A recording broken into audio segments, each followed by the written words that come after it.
Sing for me the old songs your mother sang for you. Repeat for me the legends that the old folks swear are true.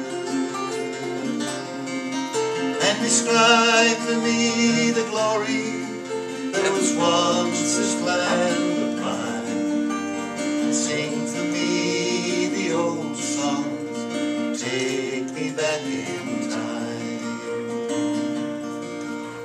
Sing for me the old songs, take me back in time.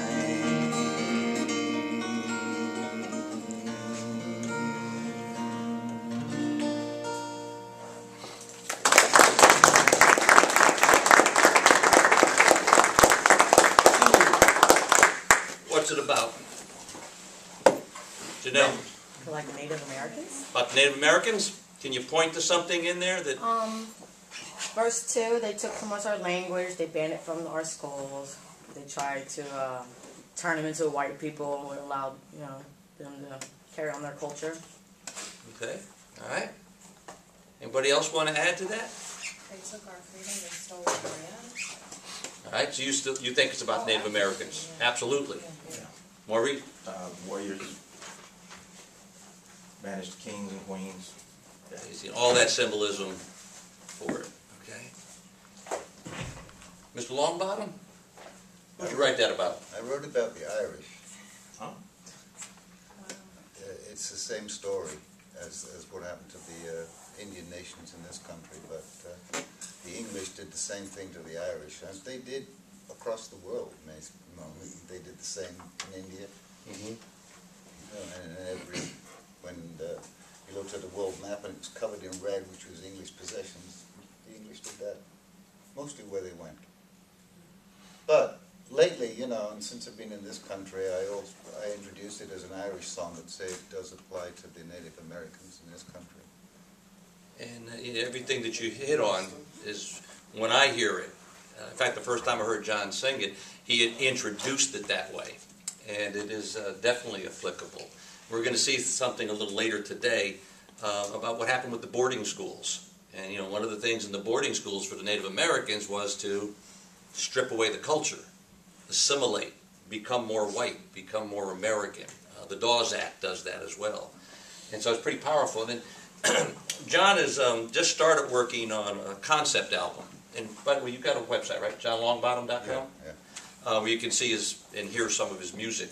But he's working on a concept album now. Just say a little bit about that and what inspired you. Well, my wife is part Cherokee, very small part, but she grew up in Oklahoma in a white town, but it was on an Indian reservation, the Osage Indian reservation there, and I've spent time there, and I got to know some of the people and some of their ways, and this is a fascinating little town called Fairfax, Oklahoma.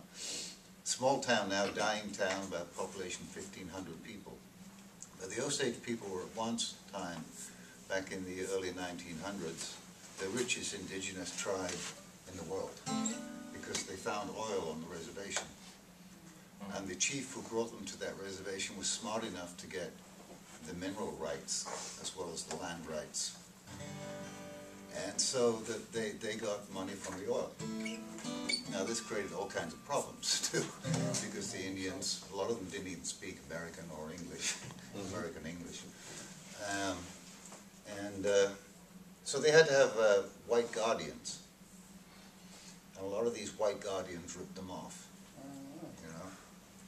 And in fact, there was one period in their life called the Reign of Terror when some unscrupulous people from Texas came in and started marrying off the Indians and then killing them for their head rights. They married the Indian women, and then in one instance they blew up the whole house that these people were living in. They had to bring in the FBI before the FBI was even Treasury agents, before they were allowed to even carry guns, to bust up this gang. Witnesses were killed, everything. They finally did bust up the gang, but nobody really got, I think the main guys got out on parole a few years ago. And this was in the 1920s, wasn't it? 1920s, 1930s, yeah. In 1921, there was also in Tulsa, Oklahoma, separate from the Native Americans, but there was the great Tulsa racial riots, which were just a massive blot on our history. And now this concept album is about the Osage and about It's about Chief the Tall Osage. Chief. Yeah, Tall Chief. Two people, Maria and Marjorie Tall Chief, who are of the Osage tribe, went on to become prima ballerinas, world-class ballerinas in the United States. Tall Chief was one of the chiefs. I was fortunate enough to meet him last year. My mother-in-law died, and we were in the bank. Can I tell this story? Yeah. We're in the local bank closing out her account. And in this bank in this town, there's a big lobby, you know, and all the offices and tellers are around. Around the whole wall are over 250 spurs hanging on plaques, donated by cowboys and ranchers with their name and the dates. And this fascinated me, coming from England and stuff. And I was wandering around looking at the spurs and looking at the names. Some are desperados, you know, bank robbers and stuff. And after I'd finished, these two guys came up to me and said, "Are you looking for anyone in particular?" I said, "No, I'm just fascinated." He said, "You ain't from around here, are you, boy?" I said, "No, sir." These were old Indians. And he said, "My spurs are up there." And he took me over there and showed me his spurs, and I recognized the name. And he was a former chief of the Osage Nation. It's a big honor to meet him. He was also, he went to one of the Indian schools. He talks about, I have a DVD made by his granddaughter. He talks about being in the Indian schools and how they brought them, him and his four other brothers, and brought them back to Fairfax when they were kids and made them sign these papers, and some of the younger brothers couldn't even write. So they took their hands and made them sign. And they basically sold their land rights away. They just signed their land rights away. Then they pushed them back to the school. He eventually became a coach, basketball, high school coach, sports coach. He went to Montana and was in the educational system there. He came back to Oklahoma and became chief and president. 92 now, right? He's 92 years old and still alive and still ranching. Still showing horses. Yeah. And what's interesting about this, and I remember a number of years ago teaching on this campus, one of my African American students had said to me, "I didn't realize white people were different," meaning didn't realize that there were different ethnicities. And sometimes we get caught up in race as white, black, and we get blinded for everything else that's out there. And so John's song about the Irish, his story about Chief Tall Chief, it reminds us that there are minority groups all over the world. And there are minority groups that have had to deal with oppression and have had to come together to try to fight for themselves. And in many cases, what we find in history is that the minorities end up fighting amongst themselves. And it's a powerful, that song to me is a powerful reminder that sometimes we can get really tunnel visioned in our own society, in our own neighborhood, but there is what we experience maybe for oppression or we see as oppression or discrimination is not unique to whites versus blacks. It is something that is across all. And you know, one of the things I hope you take away from a history class, one of the things. We're going to do one more song, but before, any questions for John? Anything at all? Comments? Good song. Great song. You like the song? Oh, yeah. Pretty powerful, isn't it? Yeah. Oh, yeah. Yeah.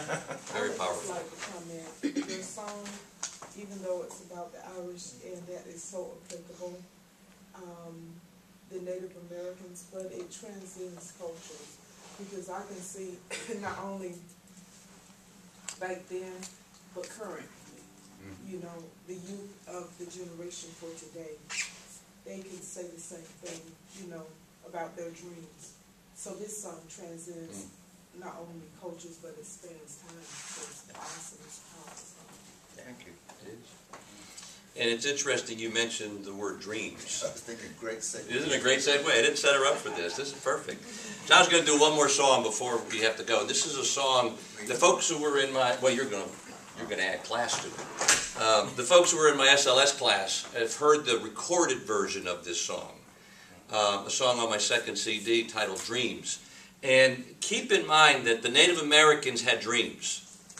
And in many cases, as John has mentioned, they didn't get those dreams. They didn't get there. They were stopped. The Irish, at certain times in the history, couldn't get to those dreams. Stopped.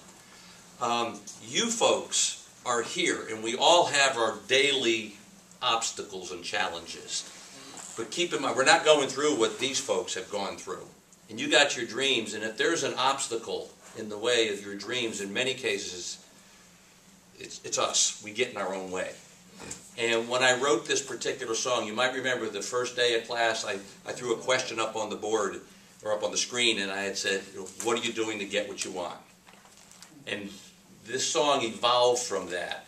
And it actually, the first two verses, was inspired by students here. Some who, for whatever reason, choose the path and continue to go to the dream, and some that don't. And then the last one's a challenge to you. And John's going to add some class to this one. Give it a little drive, okay? And it's simply titled Dreams.